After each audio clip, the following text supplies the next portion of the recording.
কি খবৰ কেনেকা আছা সকলে আশা কৰিছো সকলে ভালে আছে আৰু সকলৰ প্ৰস্তুতি বহুত ধুনিয়া আৰু স্মুথলি চলি আছে বিন্দাস প্ৰেক্টিস কৰি থাকা কষ্ট কৰি থাকা মই হসাই কৈছো সফল হবলৈ দেৰি নালাগে জাস্ট আপোনালোক এটা বস্তুই লাগে কি লাগে কষ্ট যদি আপোনালোকে কষ্ট কৰে মই গ্যাৰান্টি দিছো সফল হ'ব আৰু যদি নকৰে তেনেহলে আপোনালোকে ৰিগ্ৰেট কৰিব লাগিব আৰু হসাই কৈছো ৰিগ্ৰেট যেটো পেইন দিয়ে তেনেকা পেইন কোনেও নিদিয়ে হাতত দুখ পালে আপুনি যিমান পেইন পায় তাতকে বেছি পেইন আপুনি তেতিয়া পাব যেতিয়া আপুনি ৰিগ্ৰেট কৰিব যে আৰু অকনমান কষ্ট কৰিলে সাগে মই কমপ্লিট কৰিব পাৰিলো আজি মোৰ হাতত চাকৰিটো থাকিলে হয় এই ৰিগ্ৰেটটো যেতিয়া আহে ন তেতিয়া একেবাৰে ভিতৰৰ পৰা খাই দিয়ে মানুহে জিয়াই থাকাটো টান বুলি ভাবে সেই কাৰণে মই আগতে কৈছো আপোনালোকক এতিয়া ইমান কষ্ট যিমান লেভেলৰ পাৰে কষ্টটো কৰি লওক ভাল কথা কৈছো আজি কষ্ট কৰিব কালি বেটাৰ ৰিজাল্ট পাব আজি আপুনি ৰেষ্ট কৰিব কালি কিন্তু একেবাৰে শেষ ঠিক আছে টাইম ওয়েস্ট নকৰো জ্ঞান বহুতখিনি দি দিলো এতিয়া অকনমান পঢ়াশোনাও কৰিব লাগিব চাও এতিয়া প্ৰশ্নখিনি কি আছে ঠিক আছে চাব ইয়াতে a আৰু b আয়ৰ অনুপাত 5:4 আৰু b আৰু c আয়ৰ অনুপাত 5:6 তেনেহলে a আৰু c আয়ৰ অনুপাত কি হ'ব কি কৈছে ইয়াতে a আৰু b ৰ আয়ৰ অনুপাত কিমান হৈছে 5:4 আৰু b আৰু c ৰ আয়ৰ অনুপাত কিমান হৈছে b আৰু c ৰ আয়ৰ অনুপাত কিমান হৈছে 5:6 ঠিক আছে 5:6 তেন্তে a আৰু c ৰ আয়ৰ অনুপাত কি হ'ব তাৰ মানে a:c কি হ'ব ঠিক আছে এইটো ওলাব দিছে একেবাৰে অনুপাতৰ সংখ্যা দেখিয়ে বুজি পোৱা গৈছে যেতিয়া a b আৰু b c দিয়া থাকে ac উলিয়াবলৈ হলে আমি কি কৰিব লাগিব অনুপাত কেইটা একেলগে কৰিব লাগিব এতিয়া আমি কেনেকৈ কৰিম আমি ইয়াতে চাব পাইছো যে ইয়াতে b কমন আছে কিন্তু b ৰ ভ্যালু কিন্তু কমন নাই এনে ক্ষেত্ৰত আমি কি কৰিব লাগে আপোনালোকে নিশ্চয় জানে এনে ক্ষেত্ৰত কি কৰিব লাগে তলত যেটো b ৰ মান আছে 5 হেতু দি মই ওপৰটো পূৰণ কৰিম এটুক যদি 5 ৰে মই পূৰণ কৰো কিমান হৈ যাব 5 5 গুণ 25 5 4 গুণ 20 ঠিক আছে ঠিক তেনেকে তলত থকা b ৰ ভ্যালুটো দি মই ওপৰত পূৰণ কৰিলো ওপৰত থকা b ৰ ভ্যালুটো মই তলত পূৰণ কৰিম ওপৰত কিমান আছে 4 এই যে 4 দি মই তলত যদি পূৰণ কৰি দিও কিমান হ'ব 4 5 গুণ 20 4 6 গুণ 24 বাস ঠিক আছে এতিয়া ওপৰত b আছে তলত b আছে ওপৰত b ৰ ভ্যালু 20 তলত b ৰ ভ্যালু কিমান 20 সেম আহিছে এতিয়া আমি ৰেশিও কেটা একলগ কৰি দিব পাৰিম এতিয়া মই যদি ইয়াৰ পৰা a:b:c যদি মই একলগ কৰি দিও কিমান হ'ব 20 a ৰ ভ্যালু কিমান আছে 25 b ৰ ভ্যালু আছে 20 বহুত কমন is to 24 c ৰ ভ্যালু কিমান আছে 24 তাৰ মানে মোক এতিয়া লাগে a:c তেনেহলে মই ইয়াৰ পৰা a আৰু c উঠাই লম একো আপত্তি নাই তেনেহলে 25:24 option number a is the correct answer wow just wow ইমান ধুনিয়া লাগিছে প্ৰশ্নটো ধুনিয়া প্ৰশ্ন আৰু এনেকা প্ৰশ্ন পৰীক্ষাত এক্সপেক্টেশনটো এটা ৰাখিবই লাগিব আপোনাৰ ঠিক আছে যদি 7x কি হৈছে 7x 13 16 আৰু 9 7x 13 16 আৰু 9 গড় কিমান হয় 10 এই কেটাৰ গড় কিমান বুলি কৈছে 10 এতিয়া গড় উলাবলৈ আমি কি কৰিব লাগে সব কেটা প্লাস কৰিব লাগে সব কেটা প্লাস কৰি কেইটা পদ আছে এটা দুটা তিনটা চাৰিটা পাঁচটা পাঁচৰে হৰণ কৰিব লাগিব ঠিক আছে এতিয়া আপোনালোকে চাওক 5 ইফালে হৰণ হৈ আছে হেফালে গলে কি হ'ব পূৰণ তাৰ মানে 10 ৰ লগত এইফালে 5 পূৰণ হ'ব আৰু এই কেটা সব কেটা যোগ x আমি যোগ কৰিব নোৱাৰিম বাকি কেটা পাৰিম বাকি কেটা যোগ কৰিম আমি ঠিক আছে 7 আৰু 13 যোগ কৰিলে কিমান হ'ব 7 আৰু 13 যোগ কৰিলে 20 আৰু এইফালে হ'ব 25 20 আৰু 25 কিমান হ'ব 45 ঠিক আছে 45 আৰু x টো প্লাস হৈ আছে x plus x টো আমি যোগ কৰা নাই 5 আৰু 50 পূৰণ কৰিলে কিমান হ'ব 5 আৰু 10 পূৰণ কৰিলে 50 আৰু ইফালৰ পৰা প্লাস 45 আছে হেইফালে গলে কি হ'ব মাইনাস 45 তেনেহলে কিমান থাকিব 5 তাৰ মানে x ৰ ভ্যালু কিমান আহিলা আমাৰ হাতত 5 আহিলা আমাৰ option number c is the correct answer কি ধুনিয়া প্ৰশ্ন এনেকা প্ৰশ্ন পৰীক্ষাত আহিলে আপুনি ডাইৰেক্ট ফালি আহিব লাগিব একেবাৰে एग्जाम ফালিব লাগিব আপোনাক ঠিক আছে তাৰ পিছত চাব ইয়াতে নেক্সট প্ৰশ্নটো কি আছে ভালদৰে চাব ইয়াতে কি কৈছে after getting a discount of 8% Rashmi bought a cycle for 7912 what is the original price Rashmi cycle কিনিব গৈছে দোকানদাৰী কি কৈছে 8% ডিসকাউন্ট দিছে যে আপুনি চিনাকি হয় আপোনাৰ লগত ক্লোজ এটা ৰিলেশনশিপ আছে আপুনি সাইকেলটো 8% ডিসকাউন্ট দি লৈ লওক 8% ডিসকাউন্ট দিয়াৰ পিছত ৰশ্মি কিমান টকা পে কৰিছে ৰশ্মিয়ে 7912 रुपीस পে কৰিছে ঠিক আছে তেনেহলে বস্তুটোৰ একচুয়াল দামটো কিমান আছিল মই ধৰিলো বস্তুটোৰ একচুয়াল দাম 100 টকা আছিল মই ধৰিলো বস্তুটোৰ একচুৱেল দাম কিমান আছিলে 100 টকা এতিয়া 100 টকা যদি পাৰ্চেন্টেজত লও 100% এতিয়া 8% মোক ৰেহাই দিছে 100 ৰ পৰা তুমি 8% বাদ দিয়া কিমান থাকিব 92 তাৰ মানে ৰশ্মিয়ে 92 পে কৰিছে 100 টকাৰ বস্তুটো 8% বাদ দিলে ৰশ্মি কিমান পে কৰিলে 92 কিন্তু মই ইয়াতে 100 টকা ধৰাৰ পিছতহে 92 পালো কিন্তু প্ৰশ্নই কৈছে যে ই 92 পে কৰা নাই ই 7912 পে কৰিছে তাৰ মানে মই ইয়াৰ পৰা কি ক'ব পাৰিম 92 7912 সমান এতিয়া 92 যদি 7912 সমান হয় তেতিয়াহলে 100 আছিল এটো অৰিজিনাল দামটো কাৰ সমান হ'ব ঐকিক প্ৰণালী মতে 7912 ডিভাইডেড বাই 92 ইনটু 100 এতিয়া আপোনালোকে চাওক ইয়াতে কি আছে ঠিক আছে ইয়াতে 92 আছে 7912 আছে ঠিক আছে এতিয়া কাটাকাটি কৰিব লাগিব কাটাকাটি কৰিলে কিমান আহিব 92 4 6 yes 6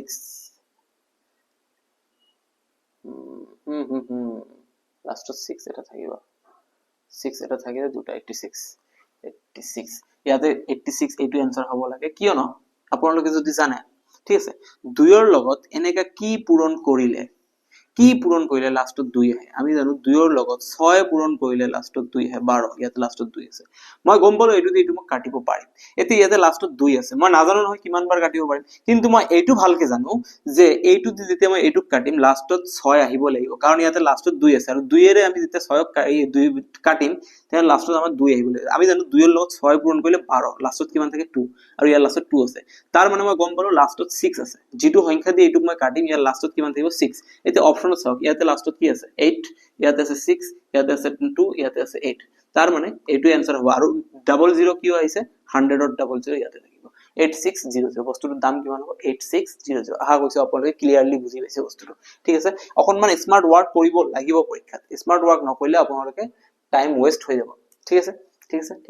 নেক্সট প্ৰশ্নলৈ আমি আগুৱাই যাও প্ৰথম 6টা জোড় সংখ্যাৰ গড় কিমান মানে ইয়াতে কৈছে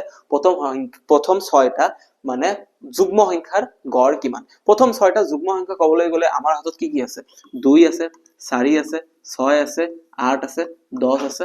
12 আছে প্ৰথম 6টা যুগ্ম সংখ্যা বুলি কলে এইকেইটা আমি গম পাও ঠিক আছে এতিয়া প্ৰশ্নটো ইয়াতে কি থিয় হৈছে এই গেটৰ গড় মই আপোনালোকক এটা কথা বাৰ কৈছো যেতিয়া গ্যাপটো আপোনালোকে সেম দেখাব 2 আছে ইহতৰ মাজতো গ্যাপ 2 ইহতৰ মাজতো গ্যাপ 2 গ্যাপ কেটা যেতিয়া সেম দেখাব তেতিয়া আপোনালোকে এটা কাম কৰিব লাগিব প্ৰথমটো আপোনালোকে লব আৰু লাষ্টৰটো আপোনালোকে লব ঠিক আছে আৰু এইটো যোগ কৰি 2 এৰে হৰণ কৰিব 2 আৰু 12 যোগ কৰিলে 14 14ক 2 এৰে হৰণ কৰিলে কিমান হ'ব তাৰ মানে ইহতৰ গড় হ'ব 7 বাকি আপোনাৰ সব কেটা যোগ কৰি তাৰ পিছত 6 এৰে হৰণ কৰি এইবোৰ একো কৰিব দৰকাৰ নাই বিন্দাস আপুনি যেতিয়া সব গ্যাপ কেটা সেম আছে তেতিয়া আপুনি ফাৰ্স্টৰটো আৰু লাষ্টৰটো যোগ কৰি 2 এৰে হৰণ কৰিব आंसर ক্লিয়াৰলি আহি যাব ঠিক আছে নেক্সট প্ৰশ্নটো আমি চাও ইয়াতে কি আছে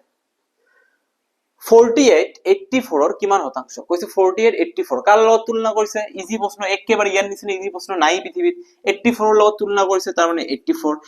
কাৰ কথা কৈছে 48 মই ইয়াতে লিখিলো 48 কিমান শতাংশ মানে 100% ঠিক আছে এতিয়া মই 12 দি যদি ইয়াক কাটি দিও কিমান হ'ব 12 4 গুণ 48 ইয়াক 12 ৰে কাটিলে 12 7 গুণ 48 তাৰ মানে 4 * এইটো কিমান হৈ যাব 400 divided by 7 ঠিক আছে 400 divided by 7 400 divided by 7 option number D is the correct answer 400 divided by 7 একেবাৰে ইয়াত কি ইজি প্ৰশ্ন আপোনালোকে পৰীক্ষাত এক্সপেক্ট নকৰিব মই এনে এটা দুটা ইজি প্ৰশ্ন লৈ আহো যাতে আপোনালোকে গম পায় যে এনেকা ইজি প্ৰশ্ন হ'ব পাৰে চান্স আছে সেইকাৰণে ইয়াতকে ইজি প্ৰশ্ন যদি আপোনালোকে আৰু এক্সপেক্ট কৰে তেনেহলে আপোনালোকৰ এইবোৰ কৰিব লাগিব 2 + 2 কিমান হ'ব আৰু এইবোৰ আপোনালোকক আসাম পুলিচে আপোনালোকক নিদিয়ে ঠিক আছে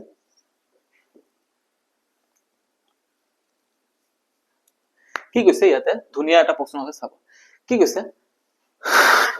এজন মানুহে 750 মিটাৰ দীঘল এটা ৰাস্তা আছে ৰাস্তাৰ দীঘল কিমান 750 মিটাৰ আৰু হেতু ইয়াৰ পাৰ কৰিবলৈ কিমান সময় লাগিছে 5 মিনিট সময় লাগিছে তেনেহলে কৈছে যে তেওঁৰ গতি কিমান স্পিড কিমান লগতে আৰু এটা কথা কৈছে স্পিডটো কিলোমিটাৰ প্ৰতি ঘণ্টাত উলাব লাগিব এতিয়া কথাটো হল যে দূৰত্ব কিমানৰ কথা কৈছে ডিসটেন্স কৈছে ৰাস্তাটো আছিল 750 মিটাৰ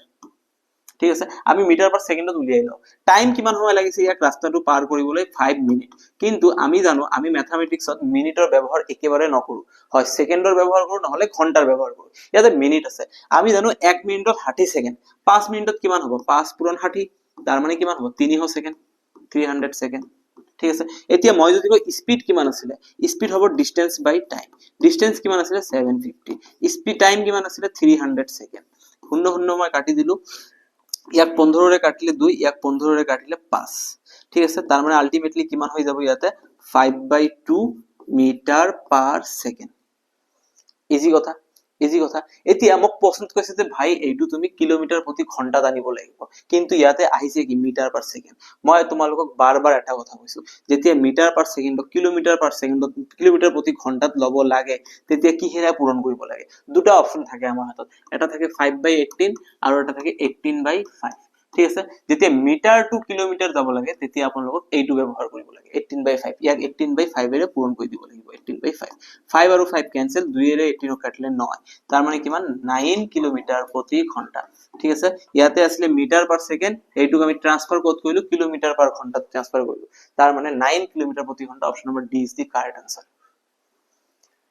ধুনীয়া প্ৰশ্ন, ইয়াতকে ইজি প্ৰশ্ন আৰু নহয়। এনেকা প্ৰশ্ন কৰি ভাল লাগিব লাগিব মনটো। কি দিছে মিনিট দিছে, ইয়াতে টেকনিক এটা ইউজ কৰিব লাগে। মিটাৰ দিছে, টেকনিক ইউজ কৰিব লাগিব। মিটাৰৰ মিটাৰ মিনিট মিটাৰ আছে, তাৰপিছত আকৌ কিলোমিটাৰ প্ৰতি ঘন্টা। ইয়াতকে ধুনীয়া প্ৰশ্ন নহয় আৰু, নহয় সঁচাকে নহয়।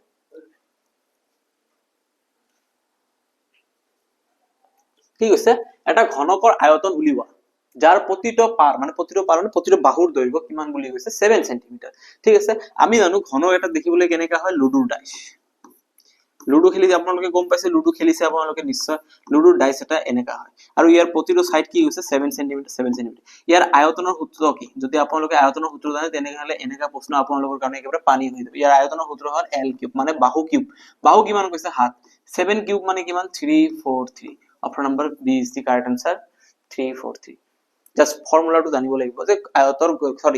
ঘনকৰ আয়তনৰ সূত্ৰটো আপোনালোকক জানিব লাগিব। এনেকা প্ৰশ্ন আপোনালোকে পৰীক্ষাত পাবই, ইজি ইজি প্ৰশ্ন পাবই, আপোনালোকৰ তেনেকে হাজু হৈ যাব লাগিব। যদি এই সাধাৰণ প্ৰশ্নটো আপুনি যদি এই ফৰ্মুলাটো না জানে তেনেহলে আপুনি নিজে কওক আপুনি পৰীক্ষাত বহাৰ যোগ্য হয় নেকি? ঠিক আছে, নেক্সট প্ৰশ্নলৈ আমি যাওঁ। আমাৰ নেক্সট প্ৰশ্নটো কি আছে, কি হৈছে যদি 260 আৰু কৈছে 260 আৰু 390 লসাগু 780 হয় তেন্তে HCF কিমান? আমি জানো দুটা সংখ্যা কৈছে যে 260 এটা সংখ্যা 390 এটা সংখ্যা, ইহঁতৰ লসাগু কিমান 780, তেনেহলে HCF কিমান? আমি এটা কথা ভালদৰে জানো, কি জানো যে সংখ্যা দুটা যদি A আৰু B হয় আৰু ইহঁতৰ LCM যদি L আৰু HCF যদি H হয়, লসাগু L গসাগু H, আৰু সংখ্যা দুটা A আৰু B, তেনেহলে সূত্ৰ মতে কি কয় সংখ্যা দুটাৰ পূৰণফল সমান সমান ইহঁতৰ লসাগু আৰু গসাগুৰ পূৰণফল। এতিয়া মোৰ সংখ্যা দুটা কিমান কৈছে, এটা 260 মই ইয়াতে লিখিলো 260 ইনটু আৰু এটা কি কৈছে 390 মই 390 লিখিলো ইকুৱেল টু LCM কিমান বুলি কৈছে 780। ওকে 780 ইনটু HCF কিমান বুলি কৈছে সেইটোই আমাক ওলাব কৈছে। কেনেকৈ ওলাম এতিয়া 780 এইফালে পূৰণ হৈ আছে, এইফালে আহিলে কি হৈ যাব এই হৰণ, তাৰ মানে 260 ইনটু 390। আপোনালোকে এইটো আগতে পূৰণ নকৰিব, গাধামি বা মূৰ্খামি একেবাৰে নকৰিব, ঠিক আছে, টাইম ওয়েষ্ট নকৰিব। ইকুৱেলস টু HCF। এতিয়া মই ইয়াতে কি টেকনিকত কৰিম 390 দি যেতিয়া মই 780 কাটিম তেনেহলে কিমান হ'ব 2, 390 দি ইয়াক 2 কাটিলে 2 হ'ব, 2 এর যেতিয়া 26ক 260 কাটি দিম কিমান হ'ব 130, তাৰ মানে HCF কিমান আহিব ইহঁতৰ 130। Option number C is the correct answer. কি ধুনীয়া প্ৰশ্ন, এনেকা প্ৰশ্ন এক্সপেক্টেশন এটা ৰাখিব। আৰু মই বাৰ বাৰ এটা কথা আপোনালোকক কৈ আছো, বাৰ বাৰ বহুত বহুত বহুত বেছি ইম্পৰ্টেন্ট কথা, এই ফৰ্মুলাটোতে আছে, এই ফৰ্মুলাটোৰ ওপৰৰ পৰা 100% এটা কোশ্চিন আপুনি পৰীক্ষাত পাব, 100% গ্যাৰান্টি দিছো। যদি নাহে মোক কল কৰি ক'ব আপোনালোকে যে স্যাৰ আহা নাই, 100% গ্যাৰান্টি দিছো। মোৰ যিমান বছৰৰ এক্সপেৰিয়েন্স সেই এক্সপেৰিয়েন্সৰ পৰা এটা 100% গ্যাৰান্টি দিছো এই ফৰ্মুলাৰ ওপৰত এটা প্ৰশ্ন থাকিব, গ্যাৰান্টি দিছো, ওয়াৰেন্টি নহয়, এইটো গ্যাৰান্টি দিয়া আছে। আহিব মানে আহিব, আপুনি পৰীক্ষাত গলে যিমান কেইটা ম্যাথ আছে এই ফৰ্মুলাৰ ওপৰত এটা ম্যাথ 100% শিওৰ আপোনালোকে পাব, ঠিক আছে। সেইকাৰণে মই যোৱাকালি ইয়াৰ ওপৰত এটা প্ৰশ্ন কৰাই আছো, কাৰণ মই জানো এই ফৰ্মুলাটো যি পৰীক্ষা নহওক কিয়, MTS SSC ৰ কথা কৈছো, MTS GD CHSL CGL আৰু কি আছে আসাম পুলিচৰ যেনেকা SI টেট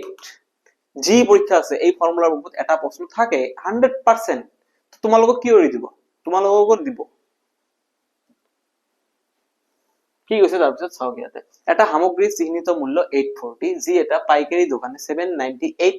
ত বিক্ৰী কৰিলে, তেওঁ কত শতাংশ ৰেহাই দিলে, ঠিক আছে। এটা মার্ক প্রাইস লিখা দাম কিমান আছিলে, মার্ক প্রাইস মানে লিখা দাম বা চিহ্নিত মূল্য কিমান আছিলে 840 rupees 840, কিন্তু সেল প্রাইস কিমান টকাত বিক্ৰী কৰিলে ই 798 ত বিক্ৰী কৰিলে, 798 ত বিক্ৰী কৰিলে, তেনে তেওঁ কিমান শতাংশ ৰেহাই দিলে। এটা কথা মনত ৰাখিব, লাভ বা লোকসান কিহৰ ওপৰত তুলনা কৰা হয়, লাভ বা লোকসান সদায় কিনা দামৰ ওপৰত তুলনা কৰে মই কিমান টকাত বস্তুটো কিনি আনিলো কিন্তু ডিসকাউন্ট সদায় কিহৰ ওপৰত তুলনা কৰা হয় মাৰ্ক প্ৰাইচৰ ওপৰত তুলনা কৰা হয় মই কিমান টকা ডিসকাউন্ট দিলো চাওকচোন মই যদি চাও এতিয়া ডিসকাউন্ট এমাউন্ট মোৰ কিমান আছে মই যেটো দাম লিখা আছিল আৰু যেটো দামত বিক্ৰি কৰিলো কিমান টকাত বিক্ৰি কৰিলো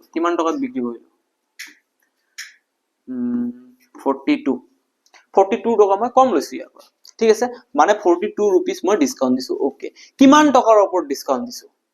যেটো দাম লিখা আছিল সেই দামৰ ওপৰত ডিসকাউন্ট লগাম দামটো কি লিখা আছিল 840 into 100% always percentage ওলাব লাগে 100% হ'ব ঠিক আছে এতিয়া আপোনালোকে ইয়াতে চাওক 42 দি যেতিয়া মই ইয়াক কাটিম কিমান হ'ব 20 শূন্য শূন্য কাটি দিলো 2 এর 10 কাটিলে 5 তার মানে মই কিমান পার্সেন্ট ডিসকাউন্ট দিছো 5% ডিসকাউন্ট দিছো একেবারে ইজি এটা কথা মনত ৰাখিব ডিসকাউন্ট সদায় মাৰ্ক প্ৰাইসৰ ওপৰত ক্যালকুলেট হয় লাভ বা লোকসান সদায় আপোনাৰ কস্ট প্ৰাইস বা কিনা দামৰ ওপৰত ক্যালকুলেট হয় আদাৰ আপুনি সেল প্ৰাইসৰ ওপৰত বিক্ৰি মূল্যৰ ওপৰত না লাভ ক্যালকুলেট হয় না লোকসান ক্যালকুলেট হয় না ৰেহাই ক্যালকুলেট হয় সেল প্ৰাইসৰ ওপৰত একো ক্যালকুলেট নহয় যদি আপোনাক কয় ডিসকাউন্ট কিমান এটো আপোনাৰ মাৰ্ক প্ৰাইসৰ ওপৰত ক্যালকুলেট হ'ব আৰু যদি লাভ বা লোকসানৰ কথা হয় তেনেহলে হেতু আপোনাৰ কিনা দাম বা কস্ট প্ৰাইসৰ ওপৰত তুলনা কৰা হ'ব ঠিক আছে বাকি আপোনালোকৰ সেল প্ৰাইসৰ একো কাম নাই এটা দিছে ক্যালকুলেশন ফাৰ্স্ট সিম্পলিফিকেশনৰ ওপৰত দিছে কিমান দিছে ইয়াতে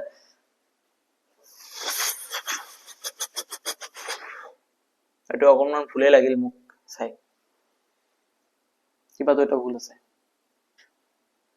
ফার্স্টতে ভুল আছে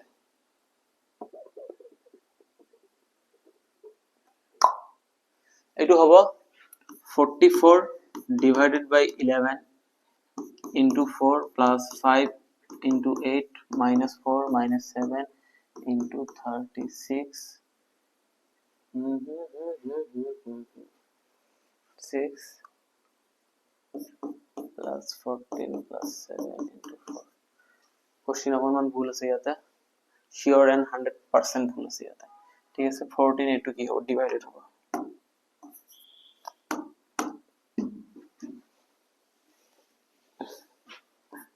এটো ডিভাইডেড হ'ব তাৰ পিছত ওকে ঠিক আছে আগত হৰণৰ কাম কৰিব এইখিনি হৰণ কৰিলে 11 দি 44 হৰণ কৰিলে কিমান হ'ব 4 পূৰণ 4 ঠিক আছে তাৰ পিছত আমি এইখিনিৰ কাম কমপ্লিট কৰিলো ঠিক আছে তাৰ পিছত এইটো আমি যদি পূৰণ কৰো কিমান 5 8 গুণ 40 প্লাস ইয়াতে হ'ব 40 ঠিক আছে -4 এটো -4 নহয় এটো হৰণ 4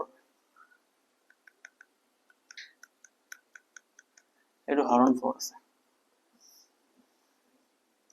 তেনেহলে 4 দিয়ে এটো হৰণ কৰিলে 2 পূৰণ 5 ইয়াতে কিমান হ'ব 10 এইখিনিৰ কাম হে মাইনাস ঠিক আছে মাইনাস 7 into 36 7 into 36 কিমান হ'ব 7 into 36 কোশ্চেনটো একেবাৰে ভুল আছে সিধা কথা মই এটো ৰিচেক কৰিব লাগিব এটো প্লাস মাইনাস বোৰ অকমান ডিস্টাৰবেন্স হৈ আছে তো আই এম ৰিয়েলি ভেৰি সৰি মই নেক্সট ক্লাছত কোশ্চেনটো আকৌ লৈ আহিম আৰু আকৌ সলভ কৰি দিম